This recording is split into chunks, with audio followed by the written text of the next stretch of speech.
All right, what's going on, y'all, man? We back with another one. Today we got the KFC Famous Bowl. I mean, as y'all can see, man, I'm in my gym clothes, man. We just got done.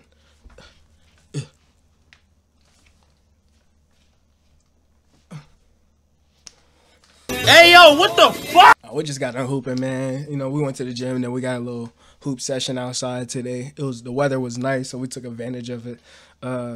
But you know, I wanted to do this video, man, because I'm super big into the KFC Famous Bowl, man. That's every time I got KFC, I got like the chicken, the bucket with the Famous Bowl. The Famous Bowl is always with it. No matter what I got, I always got the Famous Bowl. So like, he's like remaking it homemade, and we're gonna see how my man's whip it up. You know what I'm saying?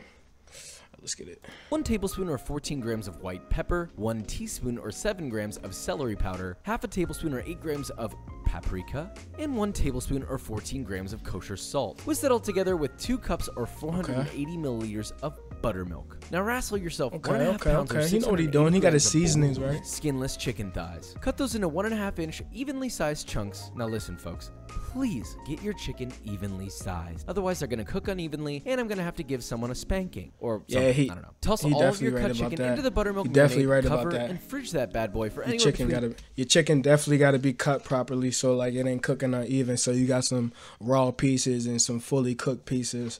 Yeah, he know what he's talking about.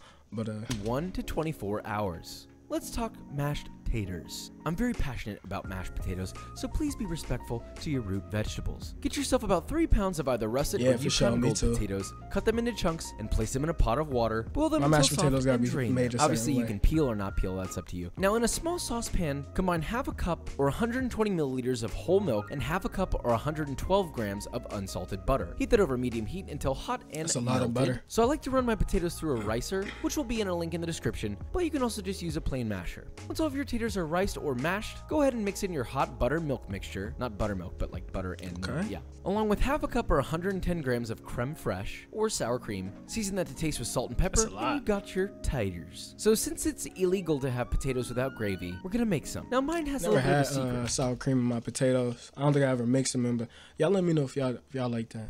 Put it down in the comments if y'all like that. If y'all had your mashed potatoes made that way. I flavor my chicken stock instead of flavoring my finished gravy. And by that, I mean take 2 1/4 cup or 530 milliliters of good chicken stock, put it in a sauce pot along with 5 dried mushrooms of choice. These are homegrown. Whoa. I don't do the mushrooms. That's definitely optional. That's definitely optional. I don't know if y'all like mushrooms, man, but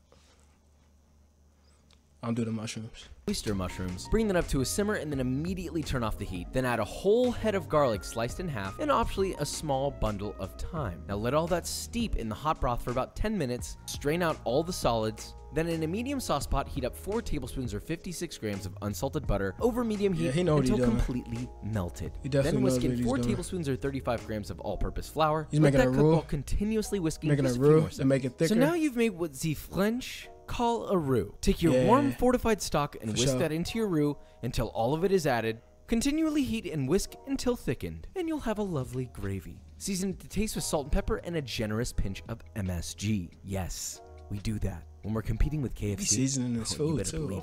Okay, so this is the easiest part. Let's talk corn. Then just take a small bowl and place it inverted in a larger bowl. Shuck yourself some corn, break off its corn wiener. Then place that flat side of the corn on that smaller bowl and cut off all the kernels. And that'll leave you with a beautifully bare cob. Oh, this reminds me, you can also cut off from the cob too. That's fresh ass corn broth that you use for your gravy. Sometimes I'll be using the canned shit. To desire that, it adds a nice little sweetness. Now get a small skillet or saucepan and heat 3 tablespoons or 42 grams of unsalted butter over medium heat, and just let that continuously heat and bubble until it begins to brown. Not burn, just brown. Then immediately turn off the heat and add your hardcore corn. Toss it in the butter till hot throughout and season. I don't make my corn like that. Do not cook the corn. I want that crunch. Now the time that we've all been waiting for. Let's talk secret 11 herbs and spices. Now obviously this is quite a bit of spices, so get ready for a wordy one. Yeah, a lot of spices though. That's a lot of flavor. First, you're obviously going to need 2.5 cups or 375 grams of all-purpose flour and 2. And I ain't trying to make this like a race thing or nothing, but I know a lot of Caucasian people who don't season their food, and I know some other people that mainly my white friends, but You gotta season your food. You gotta have flavor. To that, you're going to add 3 tablespoons or 30 grams of ground white pepper, 2.5 tablespoons or 32 grams of kosher salt, 3.5 tablespoons or 21 grams of paprika, 1.25 tablespoon or 21 grams of MSG, 1 tablespoon or 6 grams of ginger powder. Still there? Okay. You put 1 more tablespoon in or 9 grams of mustard powder, 2 teaspoons or 2 grams of dried thyme, 1 tablespoon or 12 grams of garlic powder, 2 teaspoons or 2 grams of dried oregano, 2 teaspoons or 5 grams of celery powder. He put the whole cabinet finally, in that motherfucker. 1 tablespoon or 11 grams of fresh ground tilla-cherry or thalassaberry black pepper. It's a lot, I know, but we gotta stay true here. Yeah, now whisk all that that's together until thoroughly combined, and you have your secret KFC dredge. Now to dredge your chicken, using 1 hand for wet and 1 for dry, remove your chicken from the marinade and toss in the flour, making sure to coat and press every crevice so you have a beautifully coated piece of chicken. He didn't do egg wash? Yes. Place that on a baking sheet that's been dusted with more seasoned flour, then just repeat with all it's already, of your chicken. never Now mind. to It's fry already, that, just get yourself about 2 to 3 inches of depth for You your already fry had it in oil, the milk. making sure it doesn't go beyond about halfway up whatever pot you choose. Heat that to 350 degrees Fahrenheit or 175 degrees Celsius, then carefully lower in your chicky, then fry in batches until you get beautiful golden brown and crispy pieces of chicken. About 3 to 5 minutes. That look crispy. Hold on, that looked crispy. You get beautiful That looked crispy. Yeah. Okay.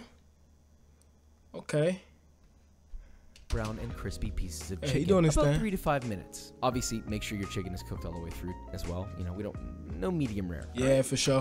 That's why you gotta cut your chicken that perfect size. Like, they gotta be the perfect size. Because if you cut it too big, and if you cut it too big, it's gonna be crispy, but it ain't gonna be cooked all the way. You cut it too small, it's just gonna be dry.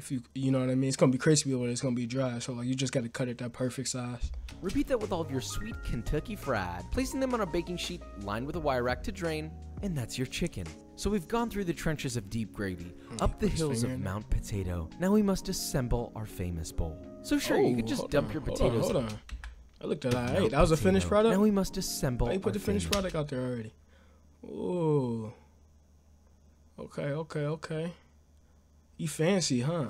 Bowl. So sure, you could just dump your potatoes into a bowl, but it'd be a whole lot cuter if you place your potatoes in a piping bag with a star tip and pipe your potatoes into your bowl like this. That bag ain't for hot? the fine dining flex, obviously. Now hit those gorgeous potato valleys with some gravy, follow that with your brown butter corn, then that beautiful crunchy chicken, a little more gravy, then grate some nice cheese on top. Don't go skimpy here. This is a lovely aged Gruyere, and optionally, albeit untraditional, some very finely sliced chives. What y'all think? Now that looks like a chicken dinner if I've ever seen one. So you want to talk Famous Bowl? Let's talk Famous Bowl. I think we don't even need to eat this to know that. It looked good. It definitely looked good, for sure. He knew what he was doing. Like I said, man, I was big with the KFC Famous Bowl, man. I always got it when I went to KFC, so definitely a video to watch. He showed it at the beginning, I think. Hold on. I think he showed it the KFC Bowl at the beginning. I don't know if they hooked it up. Big fork. Like this was 60 on the chicken, the cheese, tasty, gravy, tasty, fine. I'll let them have that. But what I will not let them have is the corn, the chicken, the cheese. Chicken, not bad. Hold on, shut up. Smell the plastic. They put this in when it was too hot. He didn't give it his. Oh, I can smell the plastic. Yeah. You can smell the plastic. This was $16 for 3 of these. Pretty good. I used to fuck that shit up. Exactly, and it was cheap. That was the thing. It was cheap. For sure. I used to. Yeah. But that's it, man. Y'all let me know what y'all think. What's y'all favorite food to go to? What's y'all favorite fast food? Y'all comment down below, man. And I don't know. I feel like the KFC bowl. KFC. I love KFC. I like the Popeyes too. Taco Bell was like third on that list probably if we had to go fast food, but I don't really eat it now anymore. I try not to eat it, but y'all let me know what's y'all favorite fast food. What y'all go to down below. Subscribe if you're not subscribed yet. Like the video if you like the video. We out.